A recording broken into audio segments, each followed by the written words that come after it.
پوری حیات کا ہر لمحہ اور اس کی باغ دور آپ کے ہاتھ میں دے دی. بس افعل ما امرتنی. کاش یہ نقطہ سمجھ جائے لوگ تو جو اس کے پیچھے اس کے پیچھے گھوم رہے ہیں ان کو گھومنے کی ضرورت نہ پڑے کہ اللہ کے رسول میں نے اللہ کی وحدانیت کا اقرار کر لیا ہے, آپ کی رسالت کا اقرار کر لیا ہے, اور یہ اقرار تقاضا کرتا ہے کہ آپ جو حکم دیں گے میں وہ کروں گا. لا الہ الا اللہ محمد رسول اللہ کا تقاضا ہے. وسأفعل, بہت پیارا جملہ ہے. اے اللہ کے رسول شہادتین کے اقرار کے بعد اس کا جو تقاضا ہے میں نے اپنی زندگی کی بات دو اللہ کے رسول آپ کے ہاتھ میں دے دی ہے. اب آپ جو بولیں یہ اللہ اکبر, یہ حقیقت لوگوں کی سمجھ میں نہیں آتی ہے. اب پلٹے ثم واللہ. اچھا ایک جملہ اور بولے ہو وَسَأَفْعَلُ مَا أَمَرْتَنِي بِهِ, آپ جو بولیں گے آپ جو حکم دیں گے وہی کروں گا. لا ازید ولا انقص, نہ میں زیادہ کروں گا نہ کم کروں گا. وہی اگر آپ نے زیادہ کر لیا اور کم کر لیا تو اسلام کمپلیٹ کیا ہے. لا ازید ولا انقص, میں نہ بڑھاؤں گا نہ گھٹاؤں گا. دو جملے بولے بلکہ تین جملہ.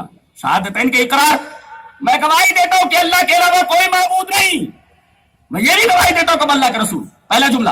دوسرا جملہ اب میں شہادتین کے تقاضوں پر عمل کروں گا. آپ جو بولیں گے آپ جو حکم دیں گے میں اس کو مانوں گا. وَسَأَفْعَلُ مَا أَمَرْتَنِي بِهِ. اب آگے زندگی میں یہ سا جب داخل ہوتا ہے تو مستقبل قریب کا معنی دیتا ہے. اب آج سے مستقبل میں وہی کروں گا جس کا آپ حکم دیں گے اللہ کے رسول. میں نے اپنی زندگی کی بات دور آپ کے ہاتھ میں دے دی ہے.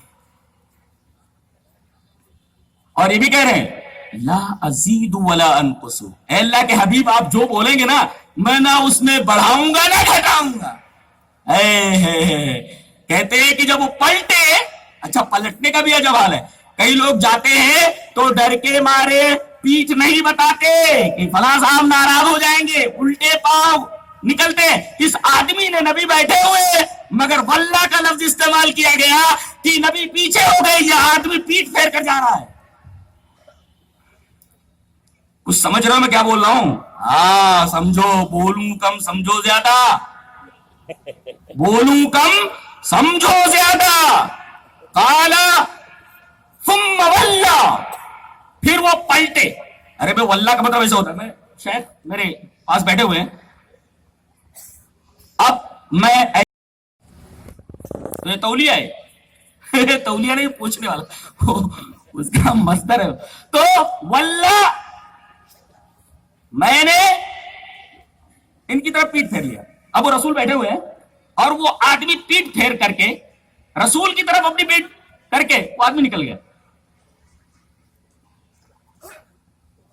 جب وہ نکلا تو رسول اللہ صلی اللہ علیہ وسلم نے ارشاد فرمایا ان یصدق ذو العقیصتین, اگر یہ دو چوٹیوں والا یہ جو آدمی آتا اور جس نے یہ تینوں جملے کہے اگر یہ سچ کہہ رہا ہے تو یدخل الجنت, جنت میں داخل ہو جائے گا.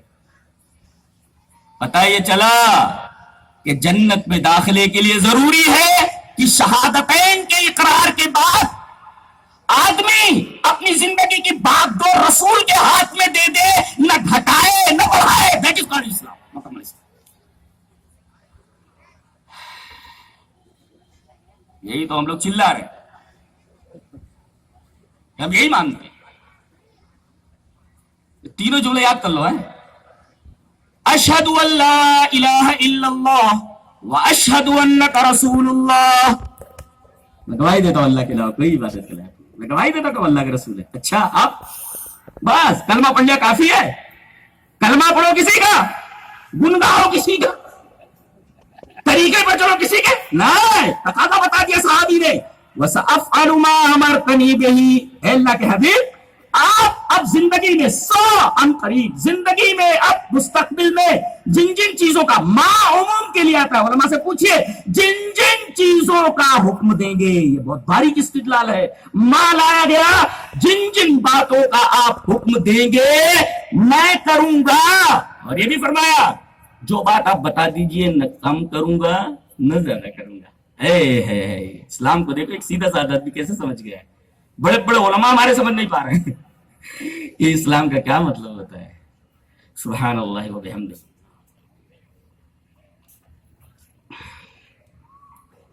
تو ہم کس پر بحث کر رہے تھے ابھی؟ الیوم پر. پھر اس کے بعد ہم نے کس پر بحث کیا؟ کمال پر. کہ کمال کہتے کس کو ہے؟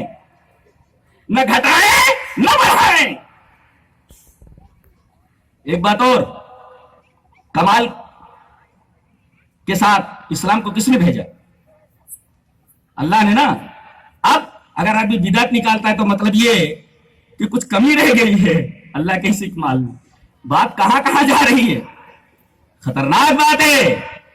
اور جب رسول اللہ صلی اللہ علیہ وسلم کے ہاتھ میں اپنی زندگی کی بات دوڑ دے دی اور یہی آپ کا مقام ہے، دین آپ پر مکمل ہو چکا.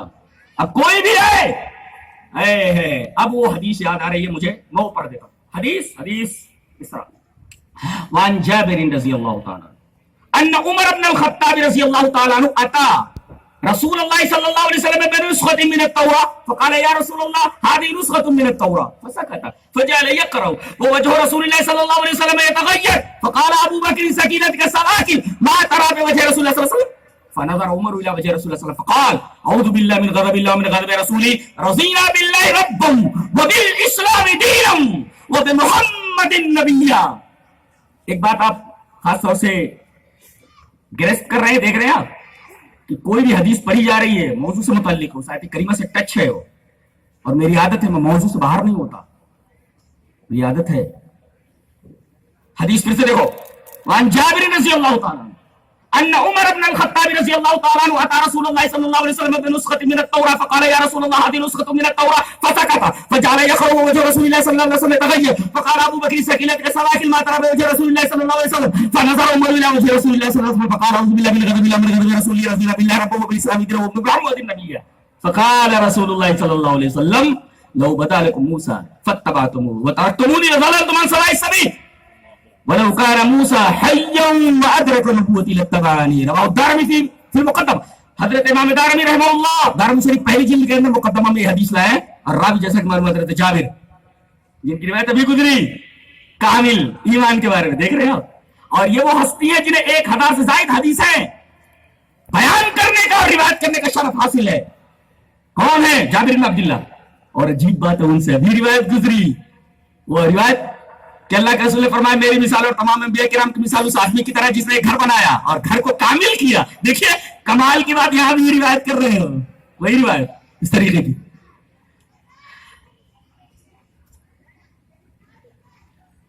فرما رہے کہ حضرت عمر بن خطاب تورات کا ایک نسخہ لے کر کے نبی کے پاس ہے، کہا کہ اللہ کے رسول یہ تورات ہے. آپ نے دیکھا اور خاموش ہو گئے. اب دیکھا کہ نبی خاموش ہے، پڑھنے لگے. فجارہ یا کرو پڑھنے لگے. جیسے جیسے وہ پڑھتے جا رہے ہیں نبی کریم صلی اللہ علیہ وسلم کا چہرہ مبارک مارے غصے کے سرخ ہوتا جا رہا ہے. مزاجدان رسول حضرت ابو بکر نے دیکھا کہ یہ پڑھتے جا رہے ہیں اور نبی کا چہرہ مارے غصے کے سرخ ہوتا ہے. ایک کا کیا کر رہا ہے؟ نبی کا چہرہ نہیں دیکھ رہا ہے. وہ تو سر جھکا کر پڑھ لیتے تورات، نظر اٹھائی کانپ گئے. فنظر عمر الى وجه رسول اللہ صلی اللہ علیہ وسلم. جب انہوں نے نبی کریم صلی اللہ علیہ وسلم کے چہرے انور کی طرف دیکھا، غضبناک چہرہ دیکھا، کانپ گئے. اعوذ باللہ من غضب اللہ ومن غضب رسولہ رضینا باللہ ربا وبالاسلام دینا وبمحمد نبیا. اللہ اکبر. ہم راضی ہو گئے اللہ سے، رب کے اعتبار سے، اسلام کے دین کے اعتبار سے، اور محمد کے نبی ہونے کے اعتبار سے. ایک نکتہ اور بتاؤں، بعض لوگ کہتے ہیں کہ بعض کتابیں لوگ پڑھتے ہیں تو اس میں اچھی باتیں بھی تو حدیثیں بھی ہیں، قرآن بھی وغیرہ وغیرہ ساری چیزیں ہیں، تو کیا حرج ہے؟ تو اس میں بھی تو تورات جو پڑھ رہے ہیں اس میں ساری خراب باتیں تھوڑی ہیں، وہ تو اللہ کی طرف سے نازل کردہ کتاب ہے. تو نبی نے اس کو پڑھنے سے کیوں منع کیا؟ اس لیے کہ کچھ باتیں ایسی آ رہی تھی جس سے عقیدہ خراب ہو جائے. لہٰذا نبی کریم صلی اللہ علیہ وسلم اس کتاب کے پڑھنے سے دیکھ رہے ہیں. میں کیا کہنا چاہتا ہوں، سمجھو، باتیں کم کہتا ہوں، سمجھو زیادہ. جی تو جیسے جیسے وہ کتاب پڑھتے جا رہے ہیں نبی کا چہرہ ہمارے غصے کے سرخ ہوتا جا رہا ہے، ڈر کے مارے کہنے لگے رضینا باللہ ربا وبالاسلام دینا وبمحمد نبی. آپ نے ایک بات فرمائی، فقال رسول اللہ صلی اللہ علیہ وسلم والذی نفس محمد بیدہ، جانتے ہیں قسم یہ نبی کب کھاتے ہیں؟ کبھی آپ بولتے ہیں والذی نفسی بیدہ، تو ذرا بات ہلکی ہوتی ہے تھوڑی سی، لیکن جب آپ اپنا نام لے لیں، جانتے ہیں کہاں بولا جاتا ہے؟ بلاغت جن لوگوں نے پڑھی ہے اور جو لوگ جانتے ہیں سینس کو سمجھتے ہیں اور مقامات حدیث کو گہرائی سے دیکھتے ہیں، وہ یہ جانتے ہیں کہ یہ قسم اس وقت نبی کھاتا ہے جب دین کا کوئی اصول داؤ پر لگا ہوا ہو، اس وقت یہ قسم کھائی جائے۔ نوٹ کرو اس کو، کیا؟ والذی نفس محمد بیدی، قسم اس ذات کی جس کے ہاتھ میں محمد کی جان ہے۔ آپ اس طریقے کی قسم کب کھاتے ہیں؟ جب اسلام کا کوئی اہم اصول داؤں پر لگا ہوا ہو۔ اس کا مطلب یہ جو بات کہی جا رہی ہے یہ اسلام کا ایک اہم اصول ہے۔ آپ نے فرمایا قسم اس ذات کی جس کے ہاتھ میں محمد کی جان ہے، اگر آج موسیٰ آ جائیں، لو بدا لکم موسیٰ، لو بدا لکم اليوم اکملت لکم، اگر آج تمہارے لیے ظاہر ہو جائے موسیٰ، فاتبعتموہ، تم ان کے پیچھے لگ جاؤ، ان کی اتباع کرنے لگو، ترکتمونی، مجھے چھوڑ دو، ضللتم عن سواء السبیل، سیدھے راستے سے بھٹک جاؤ گے۔ اس کا مطلب اگر محمد صلی اللہ علیہ وسلم کی موجودگی میں موسیٰ کی اتباع گم رہی ہے تو حدیث کے مقابلے میں کسی انسان اور کسی امتی کی بات گم رہی ہے، صاف صاف معلوم، حدیث بتا رہی۔ لو بدا لکم موسیٰ فاتبعتموہ ترکتمونی ضللتم عن سواء السبیل، سیدھے راستے سے گمراہ ہو جاؤ گے، بھٹک جاؤ گے۔ اور آخری ٹکڑا وَلَوْ كَانَ مُوسَىٰ حَيًّا وَأَدْرَكَ نُبُوَّتِي لَاتَّبَعَنِي، اگر موسیٰ زندہ ہو جائیں اور میری نبوت کو پالیں تو پھر میری اتباع کے علاوہ انہیں کوئی چارہ نہیں ہوگا، انہیں میری اتباع کرنی پڑے گی۔ یہ ہے رسول کا مقام۔ یہاں خاص طور سے آپ دیکھیں کہ رضینا باللہ ربا وبالاسلام دینا وبمحمد، ایک بات نوٹ کیا آپ نے؟ نوٹ نہیں کیا، چلو ایک حدیث پڑھ لیتے اس کے بعد وہ نوٹ کرواتا ہوں۔ حدیث اس طرح وعن البراء رضی اللہ تعالی عنہ عن النبی صلی اللہ علیہ وسلم قال، یعنی البراء رضی اللہ تعالی عنہ عن النبی صلی اللہ علیہ وسلم فی قول اللہ تعالی یثبت اللہ الذین آمنوا بالقول الثابت فی الحیاۃ الدنیا وفی الآخرہ قال فی القبر اذا قیل له من ربک وما دینک ومن نبیک، رواہ الترمذی فی کتاب تفسیر القرآن۔ حضرت امام ترمذی رحمہ اللہ اس حدیث کو ترمذی شریف کتاب و تفسیر القرآن کے اندر لائے۔ راوی جیسا کہ معلوم ہوا حضرت برا ابن عازب رضی اللہ تعالیٰ عنہ۔ حضرت برا فرماتے ہیں کہ رسول اکرم صلی اللہ علیہ وسلم نے اللہ تبارک و تعالی کا یہ قول، یہ آیت کریمہ تلاوت فرمائی، یثبت اللہ الذین آمنوا بالقول الثابت فی الحیاۃ الدنیا وفی الآخرہ، اللہ قول ثابت کے ذریعے آخرت میں دنیا میں ایمان والوں کو ثابت قدم رکھے گا۔ یہ آیت کریمہ پڑھی آپ نے، پھر آپ نے اس کی تفسیر فرمائی کہ اس کا کیا مطلب ہے۔ آپ نے فرمایا یہ قول ثابت کے ذریعے اللہ ثابت قدم رکھے گا، جانتے ہو اس کا کیا مطلب ہے؟ قبر میں صرف 3 سوالات ہوں گے، تینوں سوالوں کے جوابات اگر دے لیا اس نے تو سمجھو قول ثابت پر اللہ نے جمع دیا اس کو۔ کیا ہے وہ؟ قال فی القبر اذا قیل له، جب اس سے پوچھا جائے گا تو قبر میں وہ کیا بولے گا؟ سوال کیا کیا جائے گا؟ 3 ہی سوال، من ربک، بولا گیا قال فی القبر اذا قیل له من ربک، تیرا رب کون؟ وما دینک، تیرا دین کیا؟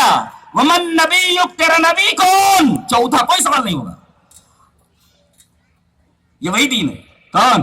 اليوم اکملت لکم دینکم واتممت علیکم نعمتی ورضیت لکم الاسلام دینا، یہ وہی دین ہے جس کو مکمل کر دیا گیا ہے۔ اسی دین کے بارے میں سوال ہوگا کہ یہ دین مان کر آئے ہو کہ نہیں، مجھے رب مان کر آئے ہو، اللہ کو رب مان کر کے آئے ہو کہ نہیں، اسلام کو دین مان کر آئے ہو کہ نہیں، اور تم نبی کو میرا رسول مان کر کے آئے ہو کہ نہیں، یہ پوچھا جائے۔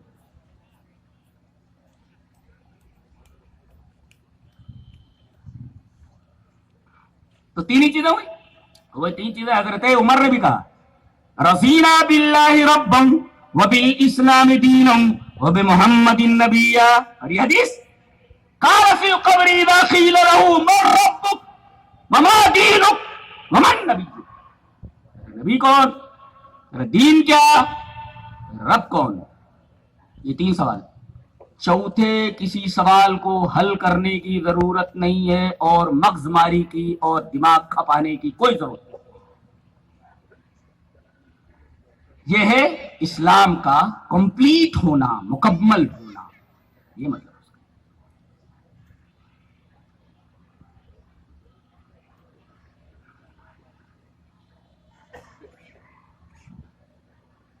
اتنی بات سمجھ میں آ گئی؟ الیوم سمجھ میں آیا؟ کمال سمجھ میں آیا؟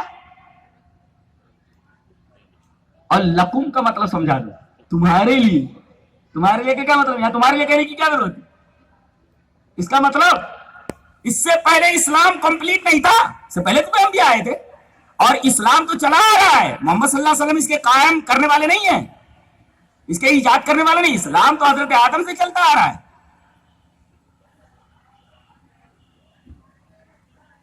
اور وہ اینٹ جو رہ گئی تھی وہ نبی کریم صلی اللہ علیہ وسلم لگا دی. تو اسلام چلتے چلتے چلتے چلتے نبی اکرم صلی اللہ علیہ وسلم تک آیا. سوال یہ ہے کہ کامل کر دیا میں نے، تو اس سے پہلے نامکمل تھا؟ نہیں نہیں نہیں. ہر نبی جو آیا اس وقت اس کا دین کمپلیٹ تھا.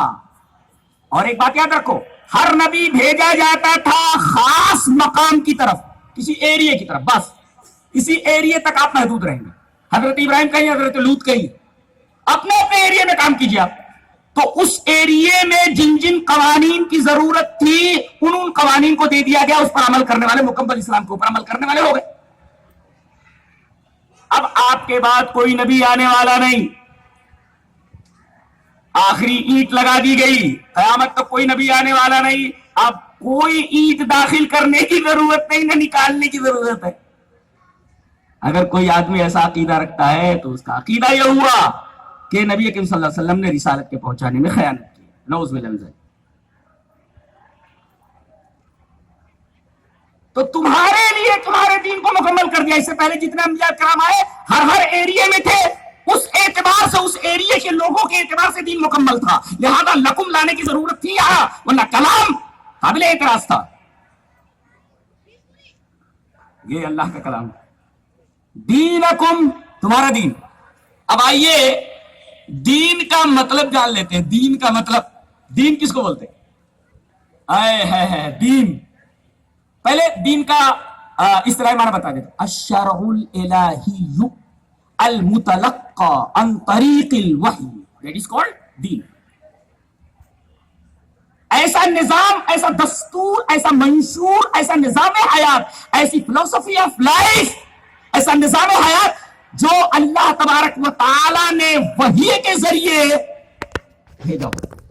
الشرع الالہی، اللہ تبارک و تعالی کے قوانین، المتلقى عن طریق الوحی، وحی کے طریقے سے جو معلوم ہوا ہو وہ دین ہے. اچھا، اور اس دین کا نام کیا ہے؟ الاسلام. اس کا نام ہے الاسلام. اچھا، ایک حدیث پڑھ دیتا ہوں، یہ معلوم ہو جائے گا کہ دین اسلام ہے اور اسلام کا مفہوم کیا ہے. میں یہ بولوں کہ واٹ از اسلام، چلو دین اسلام ہے، برابر ہے. What is the meaning of Islam? آئیے حدیث پڑھتے. حدیث اس طرح. عن سفیان بن عبد الله الثقفي رضي الله تعالى عنه قال قلت يا رسول الله قل لي في الإسلام قولا لا أسأل عنه أحدا بعدك وفي حديث أبي أسامة غيرك قال قل آمنت بالله فاستقم. رواه مسلم في كتاب الإيمان. حضرت امام مسلم رحمہ اللہ اس حدیث پاک کو ایسے ہی مسلم شریف کتاب الایمان کے اندر راوی حضرت سفیان بن عبد الله الثقفي.